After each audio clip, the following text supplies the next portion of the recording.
I don't think there is an issue of race in Hollywood. Being black is not a problem for a black person. Being black is a problem for the community that doesn't understand that you are a human being. Imagine winning the biggest award of your career, but being forced to sit at a segregated table in the back of the room while everyone else celebrates up front. This isn't fiction. This is Hollywood history. Today, we're exposing 19 absolutely terrible things that were done to black actors in Hollywood. 1. Blackface casting. He asked you how far it was from the sun to the moon? Yeah, that's what the man asked me. Well, what'd you tell him? I told him if he was going to give me that route, I didn't want to judge. Let's start with one of the most insulting practices in Hollywood history, blackface casting. Now, if you're thinking this was just some weird thing that happened once or twice, think again. This was standard practice for decades. In the early 1900s through the 1960s, Hollywood was making movies that featured black characters.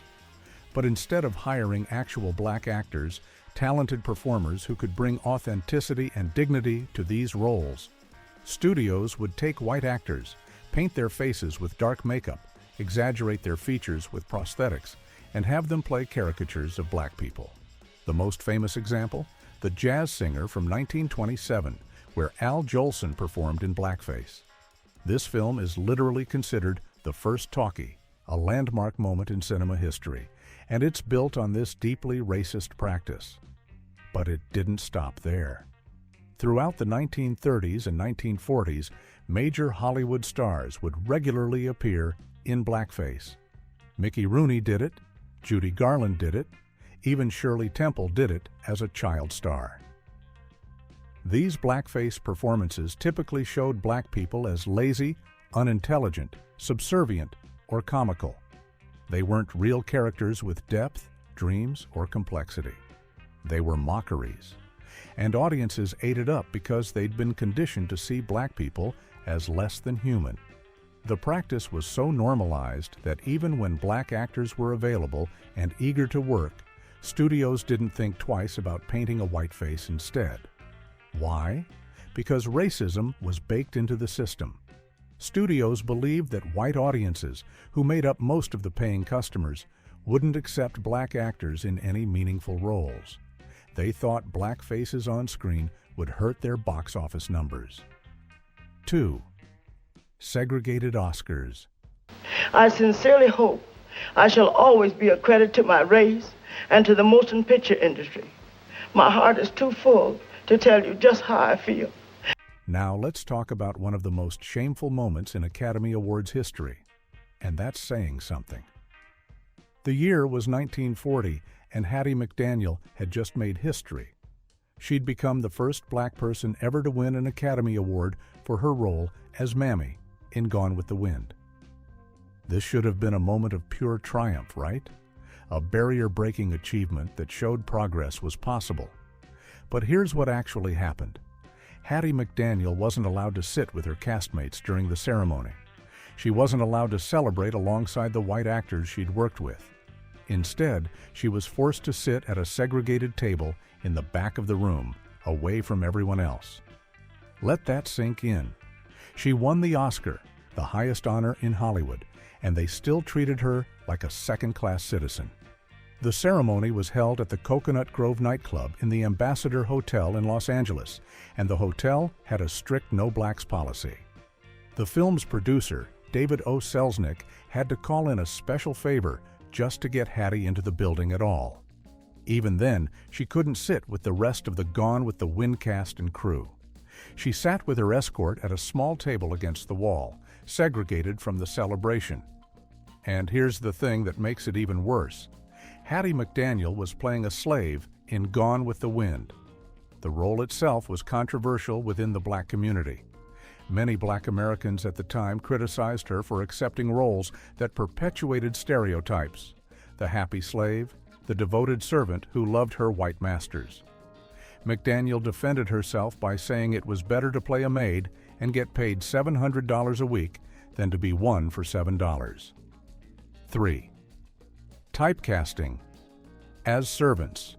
I don't know how you keep it up, Mrs. Pierce. Honest, I don't. Now, I'd sleep all morning, but you go down to that restaurant and work, just like you've been sleeping all night. If you watch classic Hollywood films from the 1930s, 40s, and 50s, you'll notice a disturbing pattern. Almost every time a black actor appears on screen, they're playing the same types of roles: maids, butlers, servants, slaves, or the help. This wasn't accidental. This was deliberate, systematic typecasting that denied black actors the chance to play complex, fully realized human characters. Hollywood's logic was simple and racist. Black people belonged in subservient positions, so that's where they'd be shown on screen. It didn't matter if the story didn't really need a maid or a butler. Screenwriters would add these characters just to have black faces appear in stereotypical roles. It reinforced a social hierarchy that placed white people in positions of power and black people in positions of service. For black actors trying to make a living, this created an impossible situation. They could either take these demeaning roles and work, or refuse them and likely never work at all. There were no leading roles available. There were no black romantic leads, no black doctors or lawyers, no black heroes or adventurers. You could play someone who served white people, or you could not work in Hollywood. That was the choice. They had to say dialogue that reinforced racist stereotypes. They had to smile and bow and shuffle and say, "Yes, ma'am," and "Yes, sir," hundreds of times, in film after film, knowing that these performances were shaping how America saw black people. 4. Studio blacklists. The Africans and the American Negroes have turned out to be an extraordinarily gifted people. The great tragedy is that by not making us full-class citizens as yet in America, they may be losing. Here's something that might surprise you. Speaking up against racism in Hollywood could literally end your career. Not just hurt it, end it. This was the reality of studio blacklists, a weapon that Hollywood used to silence black performers who dared to challenge the racist status quo. The way it worked was simple and brutal. If you were a black actor who complained about discrimination, who spoke out publicly about the lack of opportunities, who refused to play stereotypical roles, or who associated with civil rights organizations, the major studios would add your name to an unofficial blacklist. Once you were on that list, you couldn't get work. Not just at one studio, at all the studios. Remember, during Hollywood's golden age, just a handful of major studios controlled the entire film industry. If they decided you were trouble, you were done. And black actors who demanded dignity and equality? They were definitely considered trouble. The most famous victim of Hollywood blacklisting was Paul Robeson, one of the most talented performers of his generation. Robeson was a true Renaissance man, an athlete, a lawyer, an actor, and an incredible singer. He was also outspoken about racial justice and sympathetic to socialist ideas.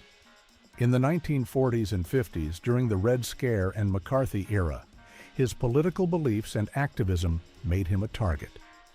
The government revoked his passport so he couldn't work internationally. Hollywood studios refused to cast him. His concerts were canceled. His records stopped being sold.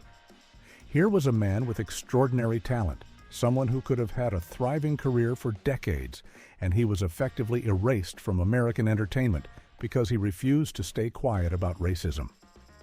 But it wasn't just Paul Robeson. Lena Horne faced career setbacks for her civil rights activism.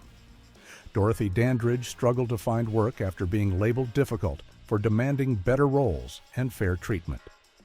Canada Lee, a brilliant actor who spoke out against discrimination, found himself blacklisted in the early 1950s. He died in 1952 at just 45 years old. His career destroyed, his opportunities gone. 5. Unequal pay. And I'm just supposed to smile and grin and bear it and just keep, enough is enough. This industry, if you let it, it'll steal your soul. Let's talk about money. Because even when black actors managed to become stars, even when they drew audiences and won critical acclaim, they were still paid significantly less than their white counterparts.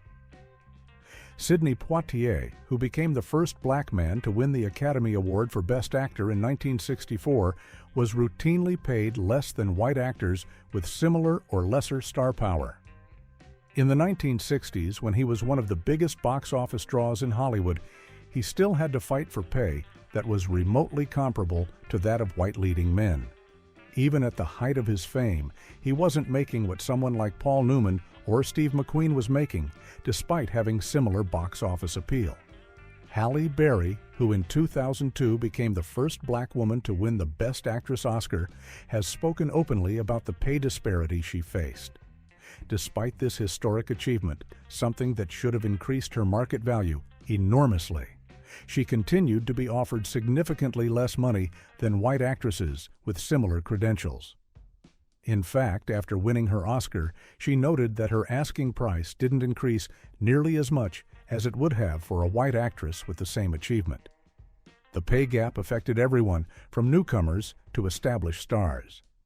Black actors would discover that their white co-stars, sometimes playing smaller roles, were making more money. The excuses Hollywood used were always the same. Black films don't make money internationally. You're not as marketable. You're being paid what the market will bear. But these were self-fulfilling prophecies based on racist assumptions. Studios would underpromote films with black stars, barely release them internationally, and then point to the lower box office numbers as justification for paying black actors less. It was a rigged game. 6. Roles denied due to skin tone. It's a shame that I would have to be known as the most foremost black actress of our time. Now we need to talk about one of Hollywood's ugliest practices, colorism. This is discrimination within the black community based on how dark or light someone's skin is. And Hollywood didn't just participate in colorism, it actively enforced and promoted it, denying opportunities to darker-skinned black actors while favoring those with lighter complexions. Here's how it worked. If you were a black actor with lighter skin, closer to what Hollywood considered acceptable or palatable for white audiences, you might actually get some opportunities. You might be cast in roles with dignity, maybe even romantic leads. But if you had darker skin, your opportunities were drastically limited. You'd be typecast in even more stereotypical roles, often as criminals, laborers, or comic relief. You'd rarely be considered for romantic roles or characters meant to be attractive or sophisticated. This wasn't subtle. Casting directors would literally use terms like light enough or not too dark when describing what they wanted. Actresses like Lena Horne and Dorothy Dandridge, who were both lighter-skinned, got opportunities that darker-skinned actresses with equal talent couldn't access. This wasn't their fault. They were just trying to work, but the system was designed to create this hierarchy. Some actors spoke about having to use lighter makeup or being told to avoid the sun so they wouldn't get darker. There were even instances of studios asking darker-skinned actors to lighten their skin for roles. Black actresses faced this problem even more acutely than black actors. Some of Hollywood's most talented performers were held back by this discrimination. Cicely Tyson, who was darker-skinned, didn't become a major film actress until relatively late in her career, despite her extraordinary talent. Viola Davis has spoken about how colorism affected her career opportunities, with casting directors telling her she wasn't right for certain roles because of her skin tone and features. Lupita Nyong'o, despite winning an Oscar, has discussed facing colorism in Hollywood. 7. Forced stereotypes. Well, I tell you, you don't go for me. We go for the Navy. Let's get into one of the most damaging practices in Hollywood history, forcing black actors to perform harmful stereotypes to keep working.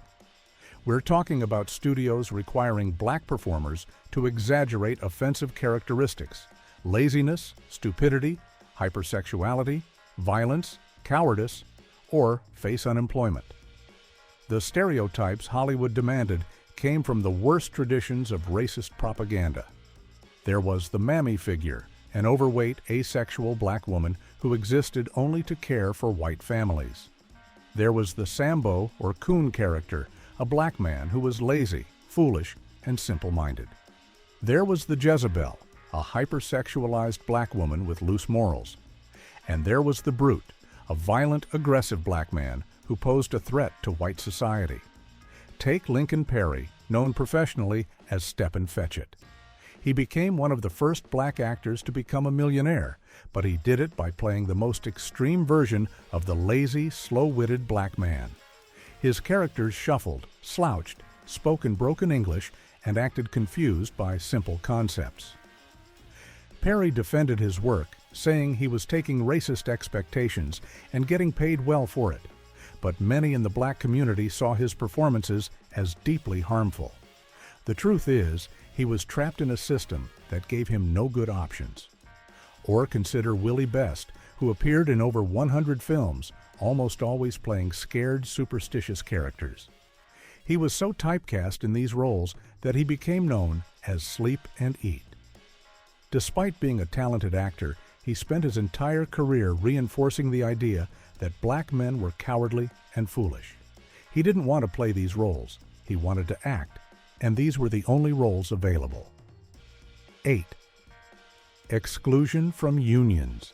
Black History Month you find ridiculous. Why? You're going to relegate my history to a month? Now let's talk about something that might not seem as dramatic as some of the other entries on this list, but was absolutely crucial. Black actors were systematically excluded from Hollywood's guilds and unions. This meant they had no collective bargaining power, no protection from abuse, no guarantee of fair wages, and no benefits. While white actors were organizing to protect their rights, black actors were deliberately left out in the cold. The Screen Actors Guild, SAG, which was founded in 1933, initially excluded black actors entirely, even as the union fought for better conditions for actors generally, winning minimum pay rates, residuals, health insurance, and working condition standards. Black performers were denied membership. Without union membership, black actors couldn't access these protections. They could be paid less than union minimums, work longer hours, be denied meal breaks, and offered no benefits at all. Some black actors were eventually allowed limited union membership, but often as second-class members. They might be admitted to the union but excluded from leadership positions or important decision-making. Their concerns about discrimination and unfair treatment would be ignored or dismissed. The union was supposed to protect all actors, but in practice, it only protected white actors. Some black performers tried to form their own organizations. The Negro Actors Guild, founded in the 1930s, attempted to provide some support and advocacy, but without the power of the major unions, they could accomplish only so much. They couldn't force studios to negotiate with them, couldn't threaten strikes or work stoppages, and couldn't access the legal and financial resources that the white unions had. 9. Whitewashing black stories. So, I ain't losing my job. You got a job here for the rest of your life. One of the most insulting practices in Hollywood history was taking stories about black people, black history, and black experiences, and casting white actors in the leading roles. This practice had deep roots. Even in the early days of cinema, when films were made about slavery or Reconstruction, white actors would often be cast in the primary roles, even the roles of black characters. Remember, this was the era of blackface, so studios thought nothing of having white actors play black characters rather than hiring actual black performers. Think about The Help, a 2011 film ostensibly about black domestic workers in the 1960s. While the black actresses gave incredible performances, the story was structured around a white character, the white journalist who gives voice to the black maids. Their stories were filtered through her perspective, and she became the hero who saves them, rather than the black women being the heroes of their own narrative. This is a classic example of how Hollywood centers whiteness, even in black stories. Or consider earlier films about slavery and the Civil War.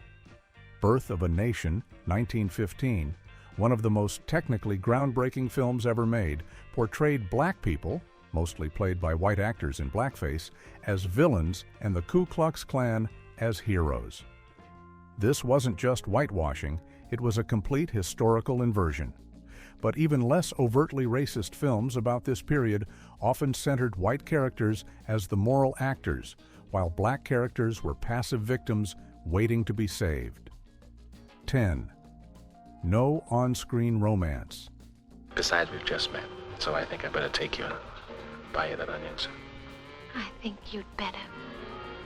Here's something that might not seem like a big deal at first, but had profound implications.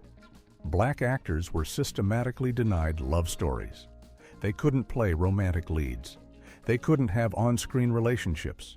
They couldn't kiss, couldn't fall in love, couldn't be shown as desirable or capable of romance. The reasons were rooted in deep racism and fears about miscegenation. Interracial romance was taboo in much of America, and many states still had anti-miscegenation laws, making interracial marriage illegal. Hollywood knew that showing black and white characters in romantic relationships would cause enormous backlash, particularly in the segregated South, where theaters might refuse to show such films. So the solution was simple. Black characters just wouldn't have romance at all. So what did this mean practically? It meant that Lena Horne, one of the most beautiful and talented performers of her era, rarely got to play romantic roles. When she did appear in films, her musical numbers were often filmed in ways that made them easy to cut for Southern audiences. She never got to be the romantic lead in a major Hollywood film during her prime years. It meant that Sidney Poitier, Hollywood's first major black leading man, had to be very careful about on-screen romance. In Guess Who's Coming to Dinner, 1967, his character is engaged to a white woman, but the film is entirely about other people's reactions to their relationship. The couple barely touches throughout the entire film. There's no passionate kiss, no real romance shown.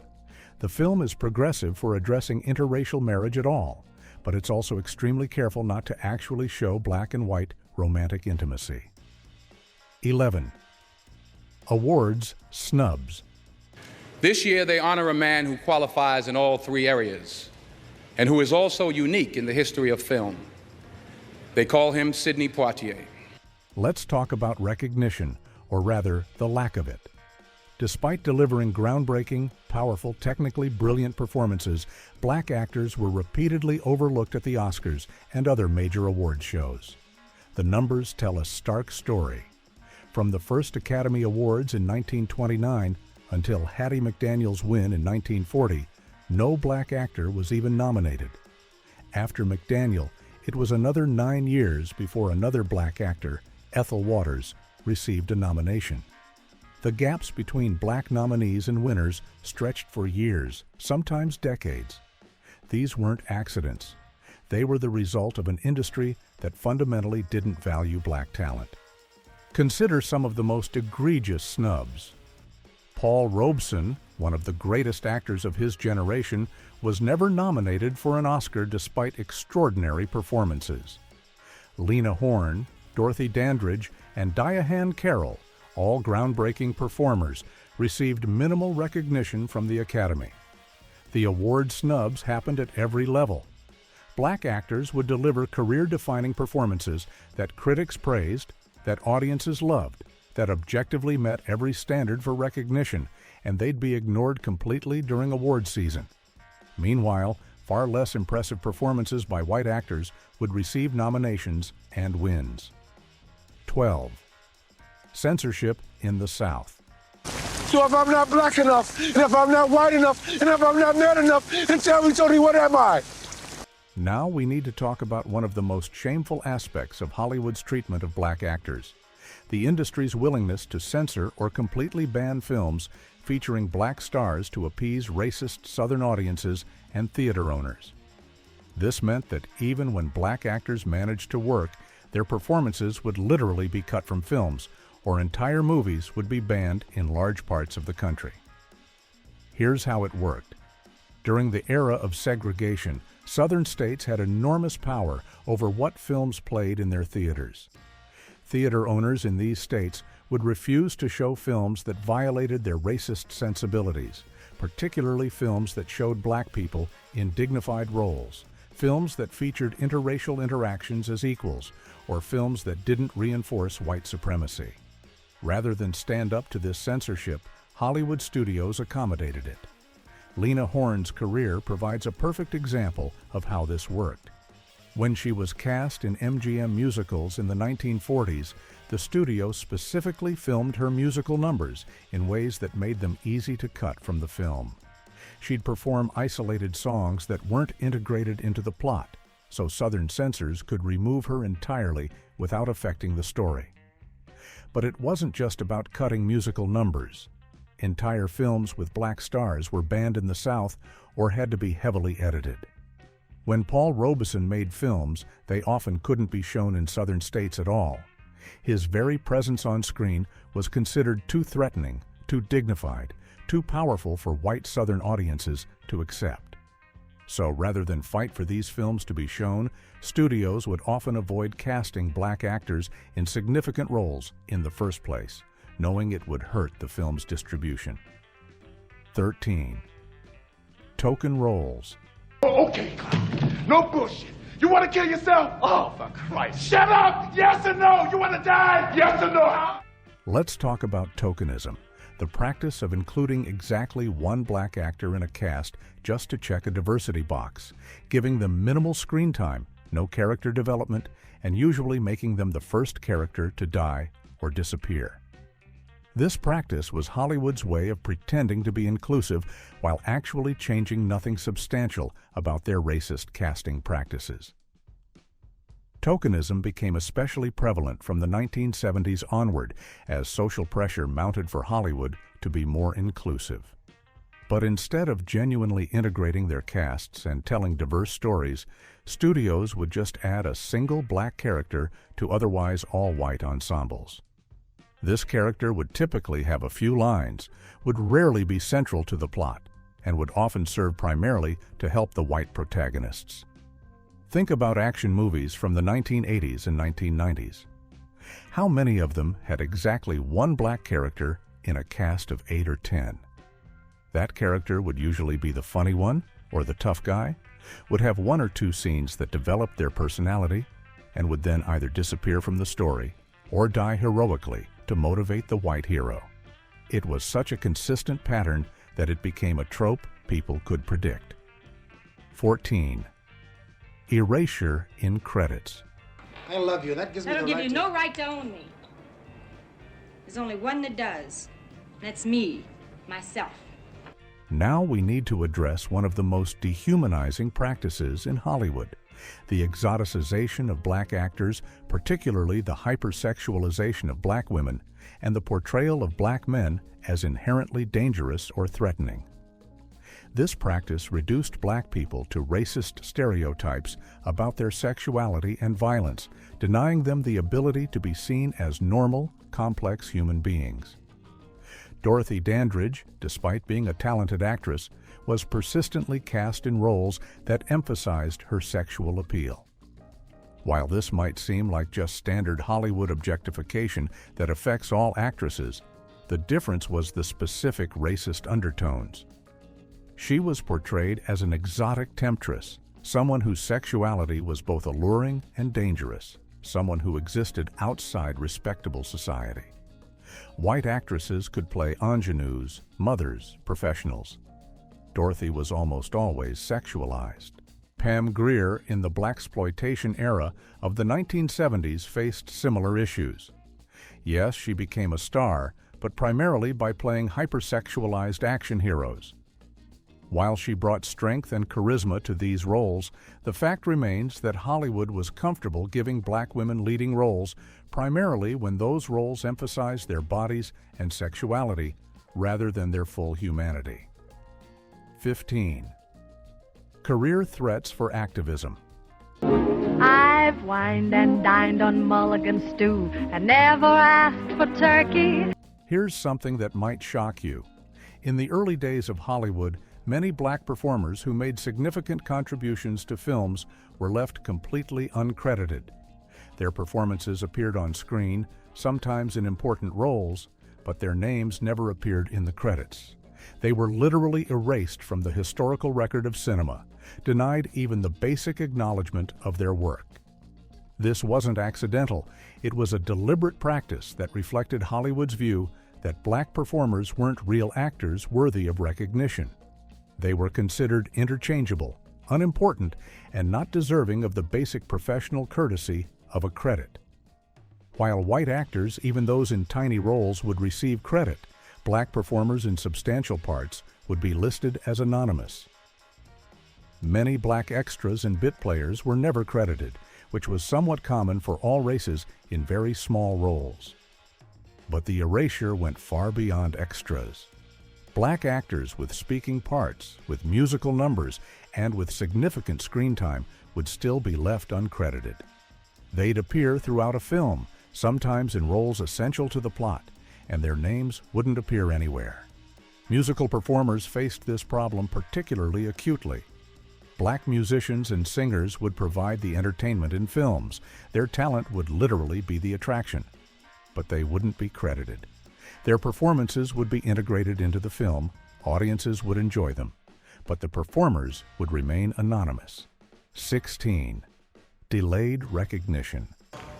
With respect, I share this great honor with the late Joe Mankiewicz, the late Richard Brooks. Let's talk about something that's especially painful. Watching legendary black actors receive Lifetime Achievement Awards and honorary recognition only in the twilight of their careers, or even posthumously after decades of being overlooked for the honors they deserved when they could still fully appreciate and benefit from them. This delayed recognition is Hollywood's way of saying sorry without actually making amends or changing the systems that caused the injustice in the first place. Cicely Tyson is a perfect example. This woman delivered groundbreaking performances for over 5 decades. She won Emmys, she broke barriers, and she brought dignity and power to every role.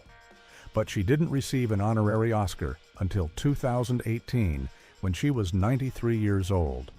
She spent her entire career being under-recognized, watching less talented white actresses collect awards she deserved, and only received full acknowledgement when she was at the end of her life.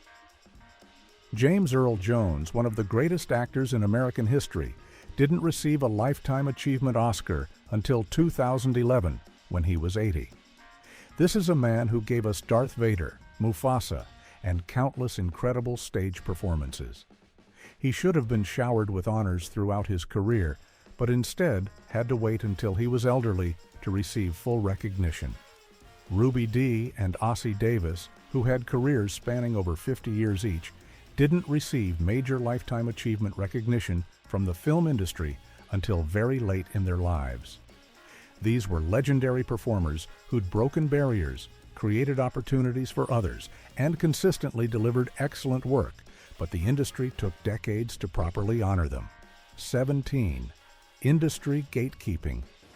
It's like if you look in the prisons, who's in prison for drugs? Blacks and Hispanics. But that's the lowest echelon of the whole problem. Now we need to talk about the people who controlled access to Hollywood: agents, casting directors, studio executives, and other gatekeepers who openly admitted to rejecting black talent for marketability reasons. These weren't random acts of discrimination. This was systematic gatekeeping that kept black actors out of the industry or confined to the narrowest possible range of roles. Casting directors had enormous power over who got opportunities in Hollywood. They decided who got auditions, who got callbacks, and who got recommended for roles. And for decades, many casting directors operated with openly racist policies. They'd specify no ethnic in casting breakdowns. They'd reject black actors sight unseen. They'd tell agents, "Don't send me any black actors for this role," even when there was no reason the character had to be white.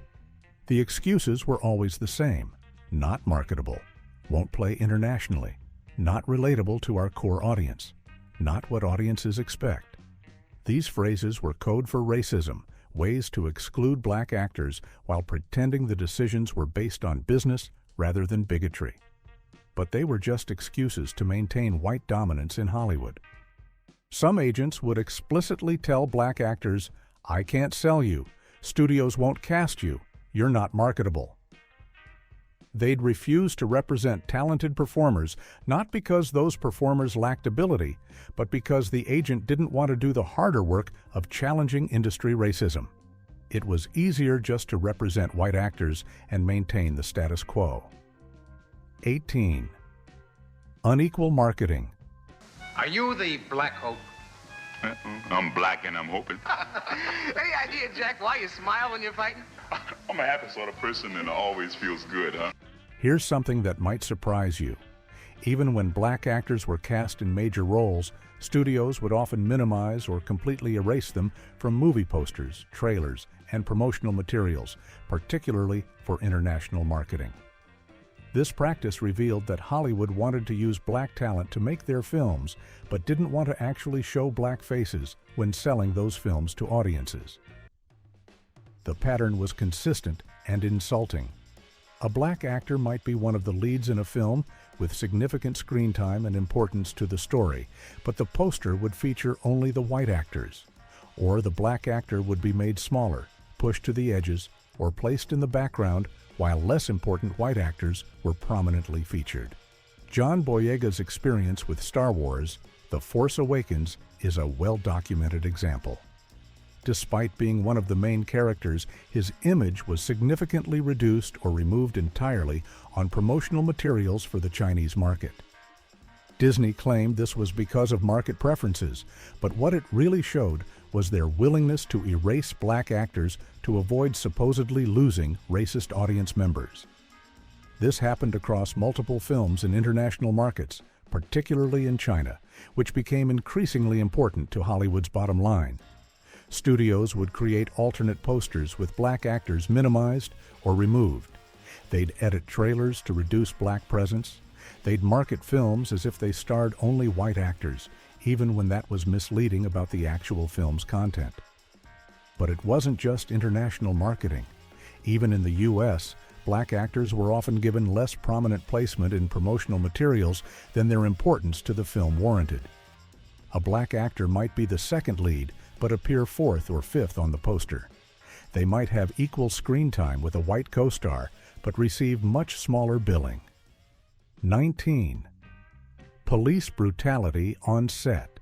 Off the train. What you mean? I ain't do shit. Get over. Alright, bro. Alright, bro. I hear you. Hey, fucking damn, bro, man. You arresting us? Because we ain't do shit. The who's gonna hold us? Finally, we need to talk about something that shows just how pervasive racism was in every aspect of black actors' lives. The harassment and violence they faced from police, even when they were working on legitimate film productions. Black actors working on location shoots would be stopped, questioned, and harassed by police who refused to believe they were actually part of the production. Despite having ID, despite wearing production credentials, despite being surrounded by cameras and crew, black actors would be treated as suspicious, as probably criminals, as not belonging there. This harassment wasn't limited to location shoots in unfamiliar areas. Black actors reported being stopped by security or police even on studio lots, even at places where they worked regularly. They'd be asked for identification and questioned about why they were there, while white actors passed by unchallenged. They were made to feel like intruders in their own workplace. The most famous recent example is when black actors and crew members working on a film would be stopped and questioned while nearby white cast and crew were ignored. This happened repeatedly across different productions and different locations. The pattern was unmistakable. Being black meant being assumed to be a threat, regardless of context. Some black actors traveled with extra documentation to prove they were legitimate, multiple forms of ID, copies of contracts, letters from studios. This was a burden white actors never had to carry. They had to be prepared to prove they had a right to be where they were, to be doing what they were doing, because their presence alone was seen as suspicious.